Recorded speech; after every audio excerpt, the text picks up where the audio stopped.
Okay, so we're going to start by going to SketchUp. I'm using only one shape tool and the push-pull tool to create our entire sculpture that we're going to make. So you don't have to choose a triangle, but you could choose a triangle if you wish. So now I'm going to choose my shape. I'm going to go to the polygon, and I want it to be a triangle. So I'm going to click once with the polygon tool. It's going to be empty. I'm going to type in the number 3S for my triangle. You can see it pop up in the lower area of the screen. And then without touching my mouse this whole time, I press return. That makes it turn into a triangle. So now I just got to make it the size that I want to start my project with. Alright, so this is my first triangle. I'm going to pop this up into 3D. And I'm going to orbit a little bit so we can see what's happening. So now I'm restricted to only use the one shape that I already tried, which I decided was a triangle, and this push-pull tool right here. Alright, so now I'm going to have to be more careful about using my triangle. There you go. Alright, so using the triangle repeatedly, I can keep making other triangles on and around my original triangle. But I can't use any other shapes because that was the challenge of this specific sculpture project.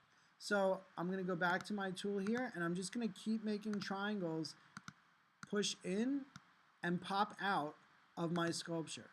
But again, I'm limited to just triangles. Let's see what happens when I make a triangle go off the edge here. Okay. Well, I only used that tool, and it looks like I was able to have a new shape come up. So because I still only use the same tools, that doesn't count against me. I'm still only using the triangle and the push-pull tool to create this entire sculpture. Oops, I meant to pull that out, but it went back in. All right, I'm going to zoom out a little bit. I just wanted to show you how this looks so far. You can see I can see in this hole that I made, and you can see that I have some things going on underground even, and I have triangles that go through themselves. And if you look over here, you'd be like, oh, Mr. Cier, I see that you cheated. You didn't just use the shape tool.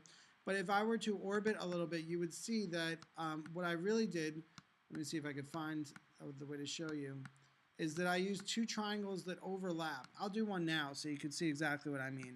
I took a triangle here, and I took another triangle, and I just made them overlap. So let's see how this comes out. Okay, so now it looks like I have a new shape here because I overlapped the others, okay? So that's how I did that. Also, you're allowed to use the push-pull tool, so you can even do things like this to any edge that you want. Like if I wanted this to go, I could do that. If I wanted this new area to go, I could do that. But I'm still only using two tools. I'm using the push-pull tool and my original triangle, and I'm able to make all these stranger shapes happen. And it's also a pretty interesting thing to look at, this sculpture.